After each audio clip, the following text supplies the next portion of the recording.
We're having a conversation about troubling trends that I see in the church, and this week I want to focus on three very large troubling trends that I see in the church today, and just ask you to get on the solution side with me. If you figured this out, let us know, but this is a very, very difficult thing. The first one is this, that leaders are focused on security over succession.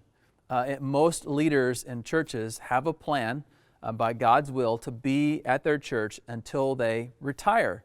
Unfortunately, the pace of society, the pace of growth in society and the change in society very often is much faster than the pace of the pastor and his ability to keep up with the trends of the community. And so what happens typically in the life of a church is the church starts to either plateau or decline, even though the community is increasing in volume and size. While that's happening, typically the church is increasing in age and sometimes in finances, and they give to keep the church alive. And what happens is the goal begins to become survival rather than thriving and reaching and impacting the community.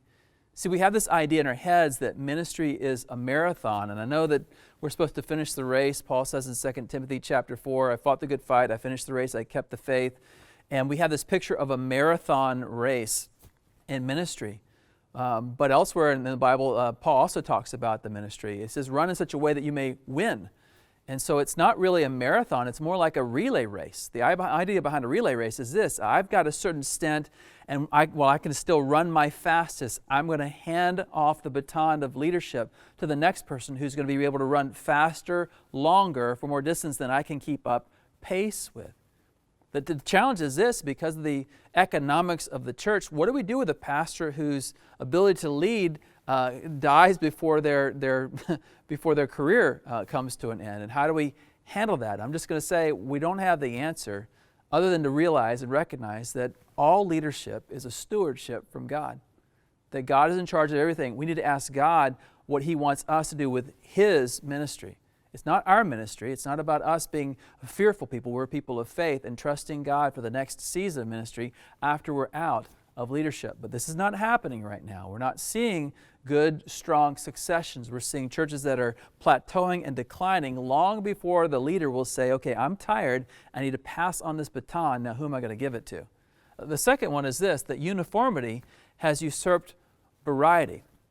This is a result of the technological age, that the abilities, the methods of large and fast-growing churches and very, very competent leaders are available to all of us. And so we go to a conference with Andy Stanley, we hear what Andy's doing, we assume, well, if Andy's doing it, we can probably do it. We forget that he's in suburban Atlanta and we're in downtown Detroit, and we can't possibly take those methods and move them over to downtown Detroit. The principles are the same, but the methods are going to be different. And so we kind of all look the same. A lot of the large churches in America, they look the same, they act the same, and at least somewhat the same, because we're all listening to the same leaders and all learning from the same people who are putting things out there. Not that that's bad, but the fact is, if all of us are suburban, white-collar focused kind of churches, what about the blue-collar people?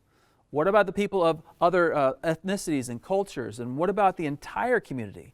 What's happening in the church is we're reaching segments of the community that look like us and speak like us and vote like us, but we're not reaching the entire community. And God has called us to reach the entire community with the gospel of Jesus Christ. So it's okay to do your services that way, but what's the answer to reaching the entire community? We have to answer that as leaders of our congregations. And then finally, competition has stifled collaboration.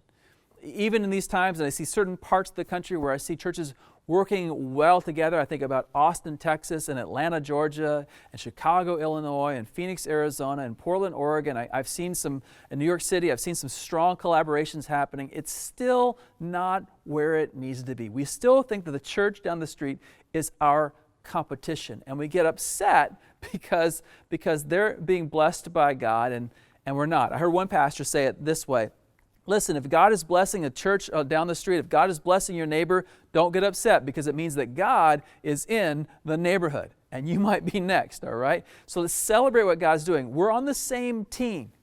We're on the same team. Do you know how many churches there are in the United States? There's only one.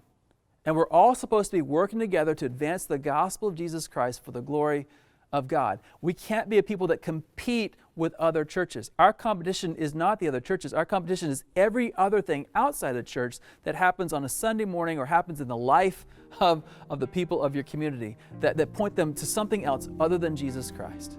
Let's make sure we're not competing with each other, but we're collaborating with each other because we're better together. This has been a Converge Whiteboard Leadership Moment. To learn more about Converge or to join us, check out converge.org.